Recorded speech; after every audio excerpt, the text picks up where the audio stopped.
My next guest on the program, he's an award-winning comedy writer. He's won multiple BAFTAs and Lifetime Achievements Award. I would go as far to say he's one of the funniest men alive. Actually, big fan of some of his work, and hey, quite a buzz around the office when they heard you're talking to the guy who wrote Black Books. He's a comedic genius. However, some people have different opinions of Graham Linehan. We'll get into that in such a moment. What's happened to his career over the last few years, honestly, is no joke. His views on what he saw to be the negative outcomes of a transgender ideology has led him to take a stand that saw him being attacked, vilified, and banned from social media. This has resulted in cancelled contracts, broken relationships, and what seemed to be the end of his career as a comedy writer. But he still will not back down from his views. He's a likeable chap, but some people might say he's quite stubborn. He joins us now. Good afternoon, Graham. Thank you so much for joining us. Thank you. Hello. Now, firstly, how are you enjoying your time in New Zealand? Is this your first time down our way? It is, yes. In fact, it's a kind of nice, ironic visit because the very first thing that I had cancelled was a trip to the Antipodes to teach comedy at a comedy workshop, and trans activists, I think in Melbourne, put an end to that. So to finally get here because of my cancellation is sweet indeed. And hey, look, we'll get into the details of some of your tour and some of the responses to that. But of course, being here on St. Patrick's Day, was that part of the celebrations? Did you enjoy St. Patrick's Day in New Zealand last night? I didn't see much of it. We were traveling during the day, and when I got here, the only thing I really saw of it was a lot of New Zealanders wearing green T-shirts. Yeah, which I was delighted to see. That's pretty much how we do it down in New Zealand. By the way, absolutely. I was too tired to join in with them, unfortunately. Well, okay.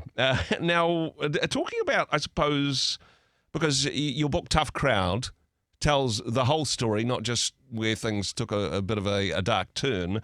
The opportunity to write such epic award-winning comedy such as Father Ted, Black Books, the IT Crowd. What was that like? A comedy writer's dream come true, Graham? Oh yeah, I couldn't have hoped for better, Channel 4 gave me a platform to kind of do whatever we wanted, and our stuff was very unlike everyone else's at the time. At the time, the comedy was quite satirical and political, and we were writing what you might call whimsy. And the fact that Channel 4 allowed me to write a sitcom set in Ireland with Irish priests and populated by Irish actors and Irish comedians, it was a joy. Yeah. We never thought they'd let us do it, and yeah, Channel 4 became my home after a while, until of course it got taken over by the same kind of woke cabal that's taken over everywhere else in the world. I suppose there is something about writing comedy where you've got to push into the edges. You've got to push into the space where some people will be literally rolling around the floor laughing on this one. Other people will be deeply offended and write stern letters to the broadcaster, as it was, well, back in the day initially at least. Yes. I have a theory that spell check is going to destroy the world because in the old days, when lunatics would write in and complain, they used to write handwritten letters written in green ink because they thought it would stand out. Yeah. And it only stood out insofar as people just took them straight in the bin. Yeah. But now with spell check, a lunatic can look halfway normal because the computer is checking the grammar and checking the typos. Yeah. And it all looks very sensible. But in fact, we, at the moment, we have a kind of online class whose job it is to police every form of offense until there's nothing left. I mean, Father Ted was written when the Catholic Church in Ireland was still very powerful. Yeah. And while we weren't trying to make a direct satirical attack on the church, we were just trying to make a comedy TV program. It simply wouldn't be possible now, because there'd be too many letters coming in, too many complaints about individual jokes, and the TV channels are absolutely terrified of an unseen mob. That for some reason they don't realize that these people only have as much power as you give them, Mm. you know? It is. So, It is still very much loved, particularly in New Zealand. And when I was talking to some of my colleagues, including some of my Catholic colleagues, actually, when I said I was talking to you, they just threw Father Ted lines back at me in quick oh, succession. good. I'm sure you get that quite a lot. People probably doing a terrible Irish accent and probably Yeah. getting the lines wrong, but at least reliving the joy that program once brought them. Yeah, absolutely. And I've even had priests come up to me. And one priest came up to me once and he said, you don't know the half of it. And I thought, really? It's worse than that? Yeah. But like we have, yeah, I mean, one of the things we were given as a piece of advice early on with Father Ted, they said, don't attack central tenets of belief, Hmm. you know, like the virgin birth or communion and stuff like that. And we thought, fair enough, because we didn't want to do that anyway. You Yeah. know, we were more interested in the characters as people, Mm. and it kind of guided us through in a way that we were able to do some pretty edgy jokes without ever getting into real trouble. You Mm. know.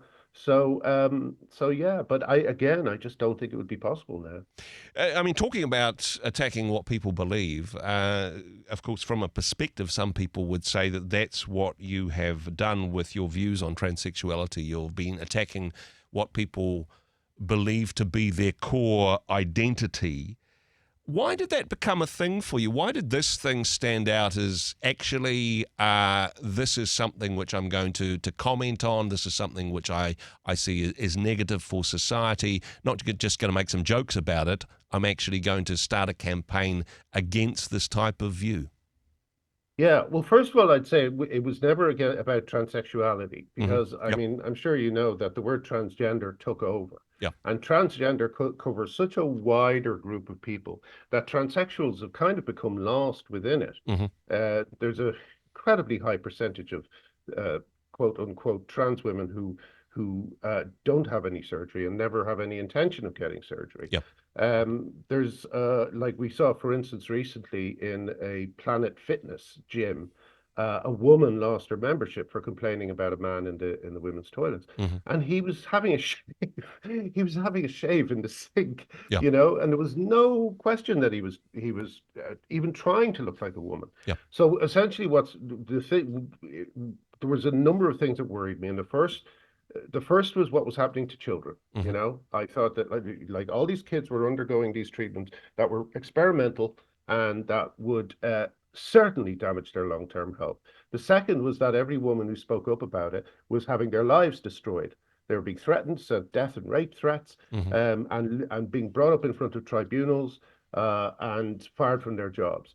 Um, and uh, uh, and the third was what was the third? Well, there's so many. I mean, Yeah. there's countless examples of where and of why this form of activism is so poisonous. You know. Oh yeah, I know the third. The third is that as a writer, I need words to mean things, Hmm. and we were suddenly being told that the word woman meant females and also a few men. You know, and that means that the word woman suddenly becomes meaningless.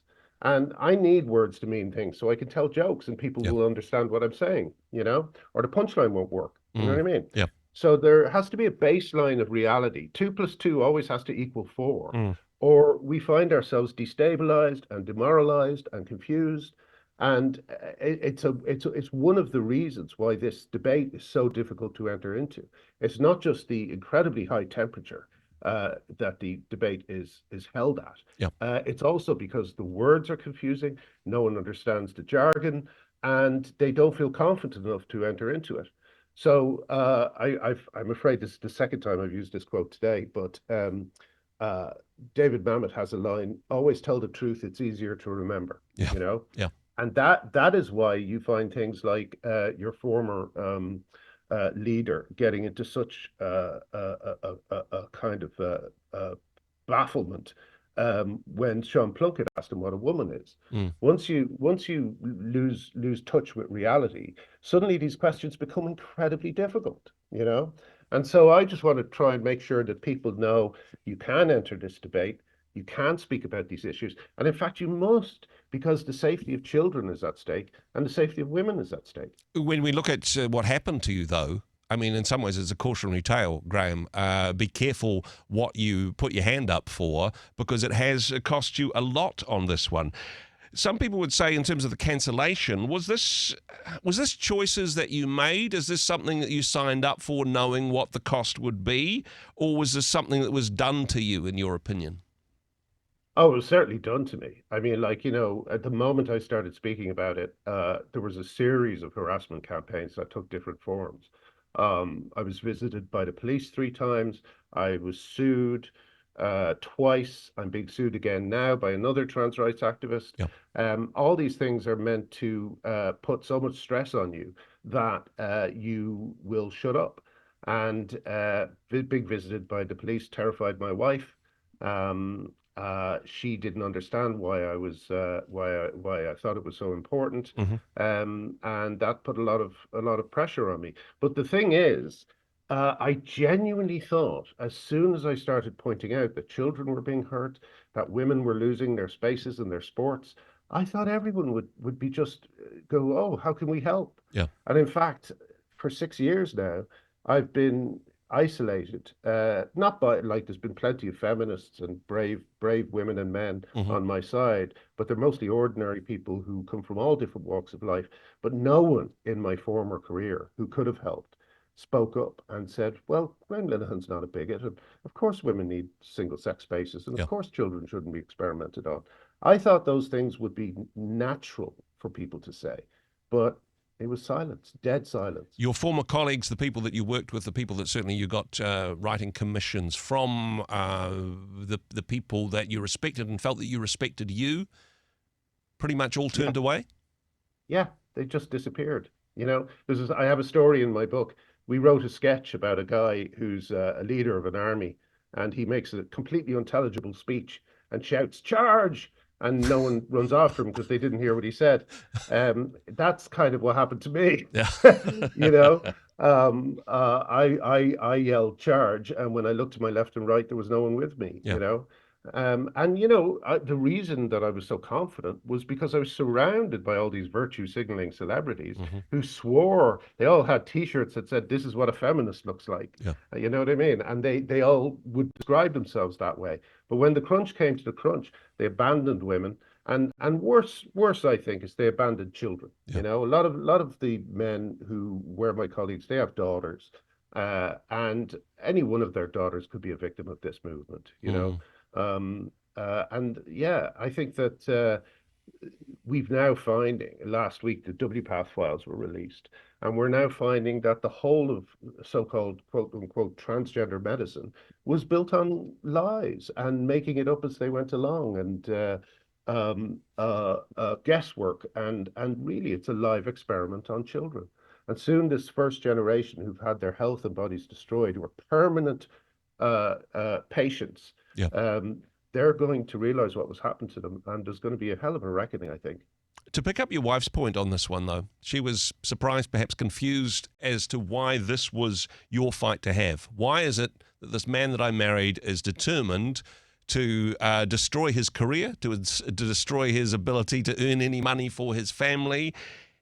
If you'd kept your views private, if personally you were shocked and appalled, like a lot of people are, you'd still be writing comedy. Was that tempting? Yeah, but I just couldn't do it. I mean, I think if I had stopped, maybe let's say after 2 months of starting it, Mm-hmm. it wouldn't have mattered, because these people, trans activism is a very vindictive male form of activism. It's very violent. It requires from the victims they pick out total supplication. You'll notice that a lot of people who enter into this debate, they often apologize about a few hours later Yeah. because the reaction is so violent. I would never apologize for standing up for women and children, especially when the effects on children are so devastating. Testosterone on women, it increases their chances of a heart attack to 4 times the that of men. Mm-hmm. That's pretty serious. It also throws women into the menopause 20 or 30 years too early. The menopause is no joke. Yeah. It brings with it things like incontinence and dementia and brittle bones. Mm-hmm. You know, So all these young women, they think they're turning into men, and in fact, they're turning into old women. Yeah. You know, and they've not been told. They've not been told because there's a set of taboos that are formed around this issue, so that people don't find these things out. And so as a result, but there's ways of doing it. Like if you Google, if you go into the Reddit female to male forums, Yep. there's countless posts about the medical problems they're having that Mm-hmm. no one told them about. Yep. So I thought, I said to someone last night, as always, they were accusing me and the women I support of being bigots. Mm-hmm. And I said, we care more about you than trans activists do. Yep. We want you to be healthy and happy, but you're being told a set of lies that are extremely dangerous. In some ways, Graham, as I mentioned before, it's a bit of a cautionary tale. If people look at what has happened to you, what's happened to your career and your personal relationships, well, you and J.K. Rowling, if even these people who were icons, very successful in their field, if these people that can get cancelled and have their lives impacted so much, I better keep my mouth shut because of what has happened to you. In some ways, do you think that scares people off speaking the truth and taking a stand? Yes, and that's the intention. We serve as a warning to the others, That's why every single woman who speaks up about this is dragged through tribunals, loses their work, like Maya Forstater lost her job. Yep. Alison Bailey, a black lesbian barrister, was bullied out of her job by her chambers. They react with maximum ferocity so that they scare others from looking too deeply into this subject, And that's why I think the WPATH files are so important, because for the first time in one single place, we have a document that is heavily referenced and goes into granular detail about the fact that the people behind behind so-called trans healthcare simply don't know what they're doing. There's a famous story, I don't know, probably the most famous trans person in America, arguably, is Jazz Jennings. Yeah. And Jazz Jennings' operation happened on the show, the Jazz Jennings reality TV show. And there was a scene during the operation where you see the two doctors arguing. Yeah. And a YouTuber called Exulancic, she pointed out, do you know why they're arguing? Because they don't know what they're doing. This is an experiment. This is an experiment. And if you see, I certainly never want to be the subject of of surgery where the two doctors start arguing during it, Yeah.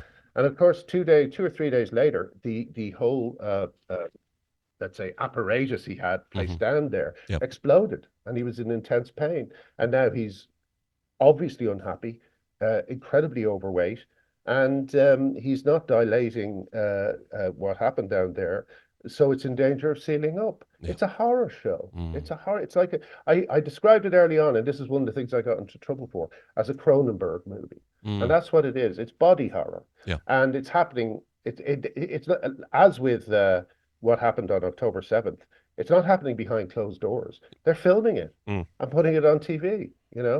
So I don't know. I think we've been just kind of lulled into a kind of hypnotic state where we are accepting atrocities, not realizing that if we speak up, we can help bring them to an end.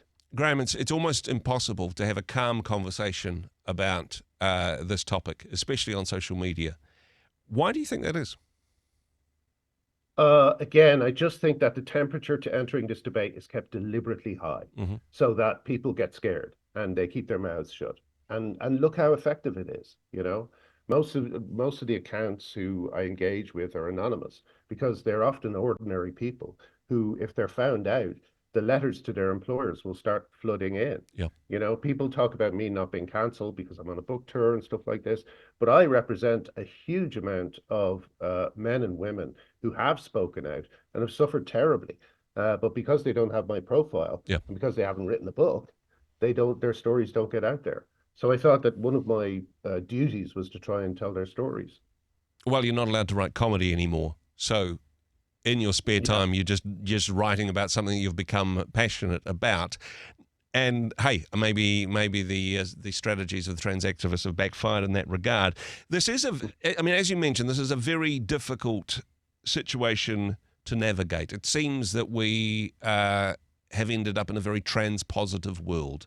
As I say, very difficult to have even rational conversations about this. And honestly, not everybody wants to pick a fight on this. Not everybody has the stamina. As you say, not everybody has the profile that you do.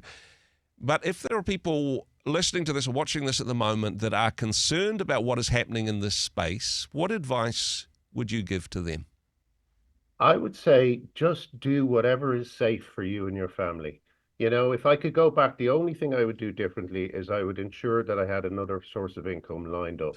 Yeah. I didn't have that, and as a result, it led to a lot of the stress that my family experienced. Mm. So just do whatever keeps you safe. Write letters to your MPs, write letters to your schools, download the WPath files and buy a highlighter pen because you'll need it. Yeah. And become informed, because the thing that really frightens them is that people will actually become informed on this topic. Because as soon as they do, it's all over. Is it possible to be kind and compassionate to people who at best are gender confused, if not gender dysphoric in that regard? For people that find themselves in a space where they don't know what gender they are, they're getting a lot of social media which is pushing them or nudging them or influencing them in a certain direction. There's a lot of talk amongst those that say that people with your point of view are speaking hate and that we should be kind to people that are confused. I mean, that word has taken on different meanings than perhaps its original ones, but is there a space for kindness and compassion in these discussions, Graham? Yeah, well, absolutely. But I don't think it's kind to lie to people, especially when their health is involved. You know, one of the most frightening aspects to this that I think it's evil is the fact that these young girls don't know what testosterone is actually going to do to them. Yeah. And and a lot of young men who've been sucked into this don't know what estrogen is going to do to them. You know, but at every single trans protest, there is always at least one person with a walking stick or in a wheelchair. Yeah. And the reason is brittle bones. You know, these cross-sex hormones give people brittle bones. And when you're a young person, and usually when you trip and take a tumble, you walk away with it, walk away from it and never think about it again. But if you have osteoporosis, a trip or a tumble, your whole life changes. These people don't know that. Yeah. They don't know the facts about increased risk of heart attack, increased risk of multiple sclerosis in men, you know? So it's, you know, I don't think it's kind to lie to people, to gaslight them. Yep. And, you know, there's so many different levels where telling these kind of so-called kind lies are going to cause huge pain in their lives. So kindness, like the word woman, the meaning of it has been altered, you know, and we need to get back to real kindness, which is being honest with people, being genuine with people, and trying to help them rather than trying to fool them. Some people would see, Graham, there's a stand that you're taking is one impassioned Irishman yelling into a headwind, honestly, that there seems to be so much that is heading the other way, that our society has embraced this ideology, and that you are the fish swimming the other way, as it were, to mix metaphors. Where do you see this heading? Are you pushing against the wind, as it were? Is it inevitable that we'll end up heading in the opposite direction to the one you're pushing in? No, I don't think it's inevitable, because I think the WPath files has blown the whole thing wide open, and the effects of it haven't been felt yet, because as always, the media is not reporting on it. Is kind of hoping it'll go away. Yeah. But the revelations in it are too shocking for it to be ignored for long. And you'll notice that in every country, Finland is reverse course, Norway is reverse course, on puberty blockers. Yep. UK is just reverse course on puberty blockers. It's dominoes that will keep falling. And then once people realize, oh, we were lied to about this, they'll start looking at the people who've been telling these lies, the influencers and the journalists who push this line, and they will just stop trusting them. So I think, yeah, we may have a couple of years to go yet, but I think it's all over. I really do. I think the W Path Files is the end of the gender movement. There is a generation, I suppose, who have perhaps painted themselves into a corner on this. You know, they've Yes. encouraged their children to explore their gender, and it's very difficult, particularly when they've done so publicly, Mm, to mm. reverse that decision or to even accept the fact that they may have caused harm to their child, which they love. And so a lot of them will double down even in the face of evidence. It may take a while, even with strong evidence, for this to be reported accurately and for people to face the consequences of some of their previous actions. Absolutely. And I believe that a big part of the reason many detransitioners are ashamed and don't speak out is because they spent years insisting to their parents that they desperately needed these drugs and that they had to have them as quickly as possible. Or, a lot of them were encouraged to threaten suicide. Yeah. That is one big tactic that trans activists use. So, yeah, they'll be embarrassed, they'll be ashamed. But I would just say, you know, I've made mistakes as well online. I've had to apologize to Yep. people from my time before all this started happening. I kind of joined in the cancellation of a YouTuber named Mark Meechan, and I apologized to him. It was painful, Hmm. but I feel much better for it. And I think it's the only way we have to kind of say to ourselves, look, we weren't expecting the internet. Yep. We weren't expecting what the internet would do to us. So yes, we have control over what we do, and a lot of things are our fault. But at the same time, it was such a new area that we can be forgiven for making mistakes. Mm. So all I'll say is, I think one of the good things about Christianity is the emphasis on forgiveness, Yeah. and I just think better to rip the bandage off and get on with the next stage of your life and start healing, because otherwise it will just fester your whole life. Your book, which unpacks not only this aspect of your life, but your career in comedy beforehand, Tough Crowd, How I Made and Lost a Career in Comedy. This is, even the way it's been reported in some media, is it's not doing that well. Doing pretty well on Amazon, I understand. Yes, I mean, there was immediately an attempt to say that I think it was Pink News, said that we'd only sold 350 copies, Hmm. whereas I signed 3,500, so I don't know who I signed them for, but we're on our third printing, and yeah, it's going slowly for all the reasons that books like this usually go slowly, because activists within bookshops tend to hide the books, put them Hmm. in the stock room, and so on, say it's not available, but Perhaps the way we Amazon's the look at best it, way to go in that regard. Just in the short term, it certainly is, yes. Yeah, certainly. What's been the crowd like in New Zealand? Different than you expected, perhaps? It's a funny thing. I have all these people who come up and they go, "Oh, New Zealand this, New Zealand that." They're all worried about the way the world is looking at them. Yeah. But the truth is, it's the same in every country. Hmm. Every country has the same problems. We have a number of activists who installed themselves in institutions across government and corporations, and they are making the debate impossible to have. And it leads to situations like what happened in Albert Park when there was an explosion of violence Yeah. towards these women. So I would say, don't be embarrassed. Everyone's going through it.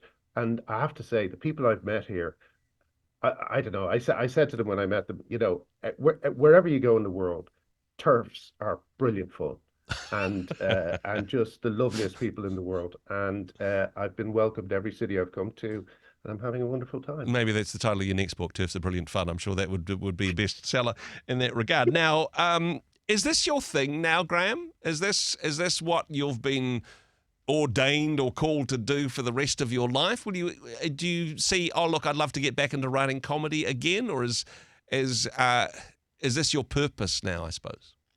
I don't think so. I feel like the only reason I kept doing it was, for instance, on my website, which I might plug if you don't mind, the That's Glinner fine. Update, where I write about this stuff. I was the only person doing it, Hmm. Since then, there's been a lot of bloggers and so on who started as well, and the space that I felt I was filling has filled up alongside me. Yep. So I'm kind of looking for an exit route. I want to get back into comedy. I Yep. want to start writing about things like movies and comedy shows and music. Hmm. These are the things I first loved. but I just felt I couldn't do it until it was safer to speak. Yeah. And I think it's a lot safer to speak now. So I'm hoping things will change. And I will say this, there might be something on the horizon, sitcom wise. Yeah. You know, I can't say much, but it's not out of the question. Yeah. Well, truth is stranger than fiction in that regard. It has been a tough journey for you. Thank you so much for your openness, for sharing. Thank you for coming down to New Zealand and sharing your story. An event in Christchurch tomorrow night, I understand, although likely to be sold out by the time people are hearing this. You did mention your website, Graham. If people wanted to follow or find out more about some of the things you've been talking about, what's the best way of getting in touch? Just Google the Glitter Update Substack. And yeah, it's free. It's voluntary to pay because I think it's too important to keep the stuff behind a paywall. So if you can contribute, great. But if you can't, don't worry about it. You know, a follow is as good as a subscription. Thank you so much for the work that you do, both in terms of your comedy writing. You've made the world a more joyous place. And thank you also for the courage and the truth that you speak. Graham Linehan, thank you so much for your time today. Thank you. I really appreciate it. Hey, thanks very much for joining us in the Rhema studio. Thanks very much for watching the interview. It's kind of nice to have an audience, actually. And if you did like what you watched, then do give us a like, do give us the thumbs up. And if you'd like to see more interviews like that one, or perhaps even better, subscribe and those interviews will come straight to you. Don't forget to turn on your notifications, and we'll see you in the next one. Cheers.